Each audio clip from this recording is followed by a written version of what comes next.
avait toujours à l'esprit et on voulait toujours aller de l'avant. Les Fatoussi, à qui je dois vraiment tout. Alors, on s'intéresse à Tribune. Tantôt, on a évoqué la banlieue. Et on va à Gadaï. Aïe, ouais. Tu sais, nous, à l'époque, Gadaï, c'était les Filao. À l'époque, c'était les Filao. Maintenant, Gadaï, c'est à découvert. Parce qu'il y a la VDN prolongée. C'est vrai. Machallah. Car. Bon.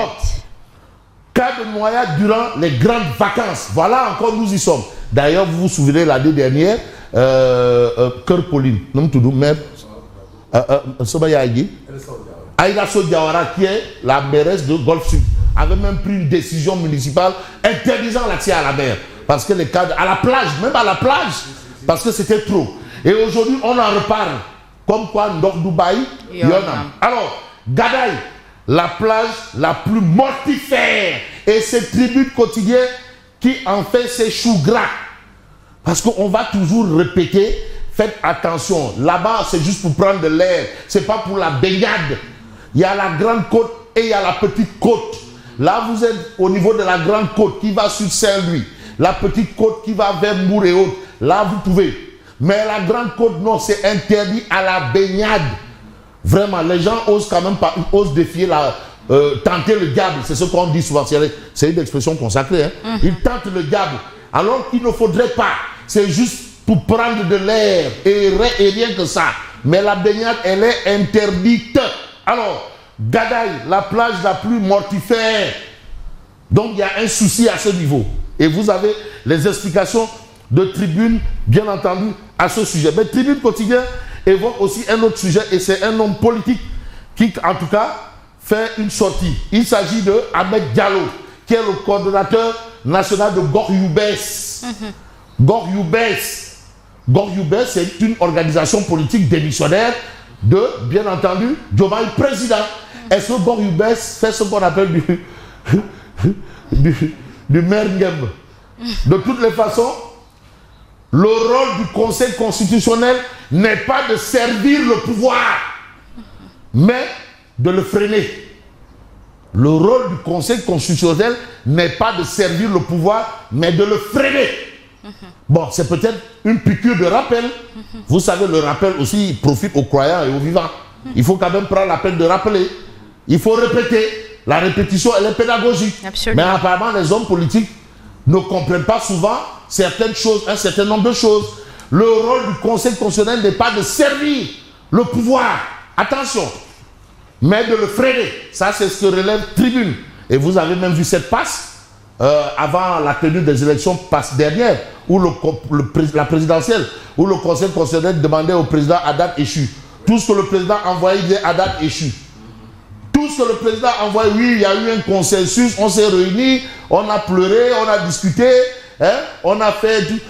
Ils ont dit à date échue. D'ailleurs, nous avons une campagne de même pas...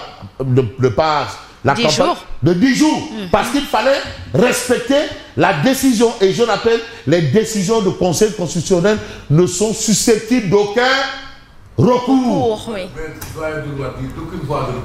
Ah, voilà.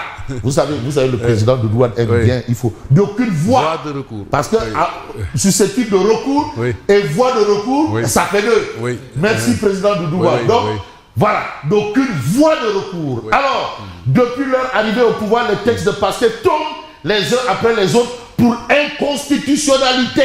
Ça, c'est ce que relève, bien entendu, Ahmed Diallo. À ce stade, ce n'est plus une présomption d'incompétence, c'est un constat. C'est clair. Il n'y a plus d'incompétence là. C'est un constat. Ils sont incompétents juridiquement et ne comprennent pas la République. Parce que quand même, comprendre la République, c'est le B.A.B.A. Même Aladji Bacha Kandé, le griot titri du Dougoutigui, qui a perdu la voix aussi à Aladji Bacha Kandé quand Tamba était sous les eaux et le Mama Kounda avait débordé.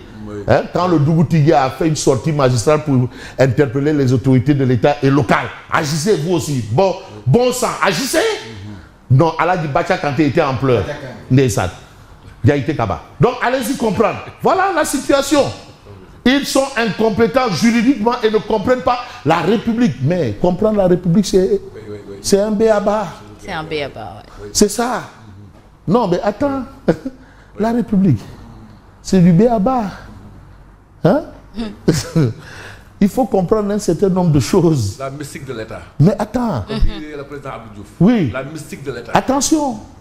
L'État, ce n'est pas des Ngapatingololi, hein. Encore moins des Sambatangay Agmademba, ou encore des Wahupich, ou des Sabarupot. L'État, tout est invisible là-bas. Bilaï, tout est invisible. Parfois, tu regardes, on ne te voit même pas. Tout est invisible. Avant même que vous n'approchiez, on vous a vu depuis.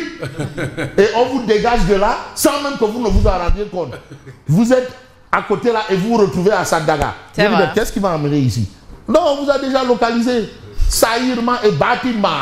Alors, hein? Là-bas, l'État, c'est pas de la fanfaronnade. C'est du chopet yobo. Chopet yobo. L'État, chopet, ce n'est pas de la fanfaronnade. Et vous voyez, donc le Dougoutigui avait raison. Finalement, il a été viré du barreau de Paris. Du barreau de Paris. Donc c'est un fanfaron. Oui. Le Dougoutigui dit non, ce blanc-bec là, blanc-bec. Bon. Et il paraît même que la CPI lui a rejeté sa... Non, depuis longtemps. Ouais. Il sollicite le soutien des Sénégalais. Il veut maintenant que les Sénégalais viennent l'aider J'ai jamais compris pourquoi on lui a accordé autant d'importance. Incarcéré à Rebeuss depuis 15 jours. Balai d'autorité à Rebeuss. Ndeyssan. Le professeur titulaire de chaire. Oui. Ancien garde des Sceaux, ministre de la Justice. Député à 25 ans. Serigne Diop. Professeur titulaire de chaire. Lui, il a été numéro 2 du PDS aussi. Oui. Député à 25 ans. Ah oui, 25. PDSR. Rénovation. Professeur Serigne Diop, chez Badara Gadiaga. Maintenant, ceux qui comprennent l'histoire, les liens que Serigne Diop avait avec Aladji Bachi Gadiaga, Koubarki. Descend feu Aladji Bachi Gadiaga. Oui. Bon, non, c'est que si vous voyez Badara, tout de suite vous pensez à Bachi Gadiaga. Regardez. La taxant toujours la harine. Ouais. Le digne fils de son père. Ah. Kewel Doute, Dom Djibet. Alors, on a Khalifa Rappeur, la vie de Mambaye. Khalifa Rappeur qui s'est trahi, la vie de Mambaye. Khalifa,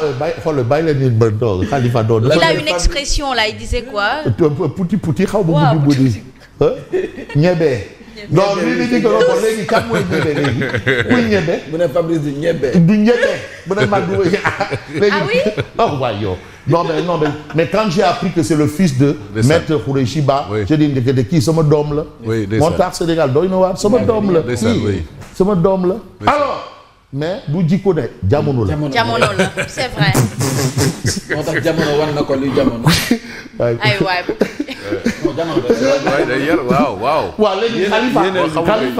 l'absent d'Ousmane Sonko. Khalifa Mounet, Ousmane Sonko est allé voir Azura. Il est allé voir d'autres.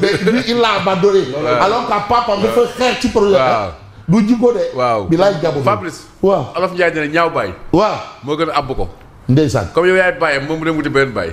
Waaw moom moo tax. waaw ñaaw baye moo gën nga wuti ko de. Maître Khoureyshiba ndeysaan. Moi quand je l'ai appris mais j'étais en pleurs ndeysaan parce que Maître Khoureyshiba. Ay Maître Biram Sassoum Sy, des grands avocats issus de la Médina. Oh, bon, espace politique, mais les ténors invisibles. Voilà les ténors. Karim Meïssa Ibn Laye Diobor, Ndamal Kadior, ancien spermatozoïde, futur cadavre. Espérons qu'il aille rendre visite à Badara Gadiaga.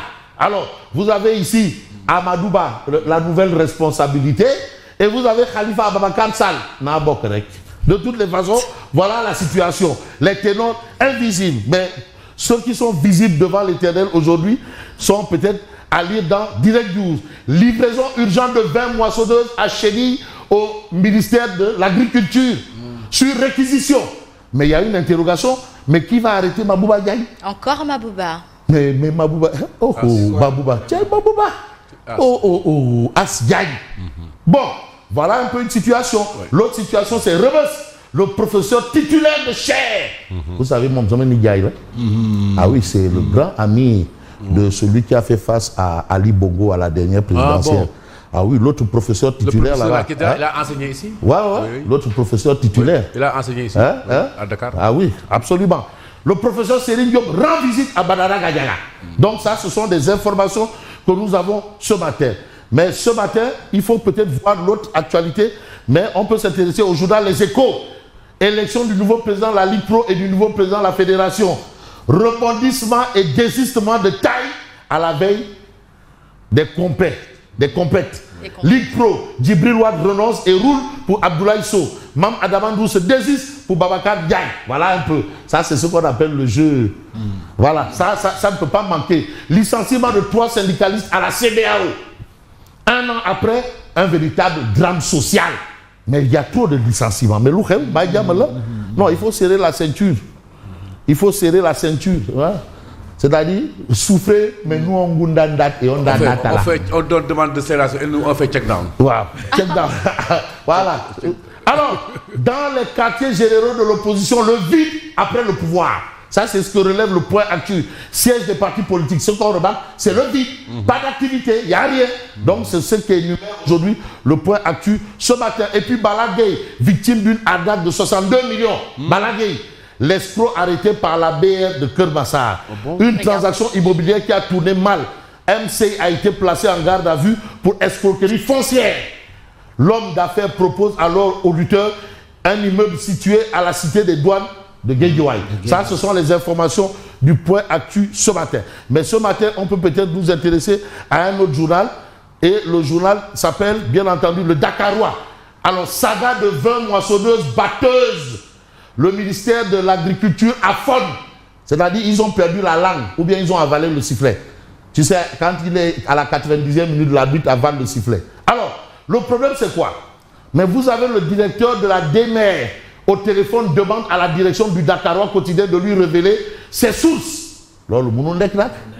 C'est-à-dire, eux, ils ont pris la peine d'appeler les services du ministère pour savoir les tenants et les aboutissants. Malheureusement, la manière dont ils ont été accueillis montre que Nidal, vraiment, ça va pas. Alors, vous avez ici Rebus, visite surprise du professeur Cédric Diop à Badara Gadiaga. Un hommage à la liberté. Parce que quand même, c'est des gens qui se sont battus pour la liberté. C'est des combattants. C'est des gens qui ont été du côté de Maître Wade. Même si entre-temps, il y a eu un changement espace-temps, quoi. Parfois, il y a ce qu'on appelle changement espace-temps. Hein? Ça arrive. Hein? C'est-à-dire, quand tu ne sais plus où tu vas, tu retournes d'où tu viens. Hein? Voilà. Donc, on va peut-être évoluer encore et on va évoquer l'évidence. Bambilor, logement social, Fadilou Keïta, livre 1406 parcelles viabilisées et remet les premiers TF individuels. Non, lolo Fadilou comme non, amna dialoré na Macky Sall moko fi initié won waaw kay non Fadilou amna dialoré da jotali rek dafa jotali oui mais dafa jotali wa Fadilou ndanan lu way ndanan. Alors vous avez enquête jotali rek wa ndanan lu way Fadilou ba ci barke Cheikh Bala non bi mom ci barke Cheikh Bala Fadilou Keïta wa vraiment liggéeyu ndey. Alors, voilà, en tout cas, relance économique, l'heure du redressement. Voilà un peu, nous sommes à l'heure du, bien entendu, redressement. Mais nous, on va peut-être évoquer. Non, Fadilou Keïta, comment connaître? En tout cas, je vois la fin de Kourouna. Ça, c'est qui ça? Djibi. Wali, en mode. Je vois la fin de Kaluna ainsi que ce qui leur sert de parti. Vous avez Mambo Igao, mon affaire là avec Côte. Vais-je arriver à bon port? Donc vous avez ici le ministre de la Justice et vous avez Ousmane Sonko. En tout cas, moi je vous dis merci et bonne continuation. Merci beaucoup à vous Fabrice Nguema. Il est 7h, il est temps pour nous de faire place au journal.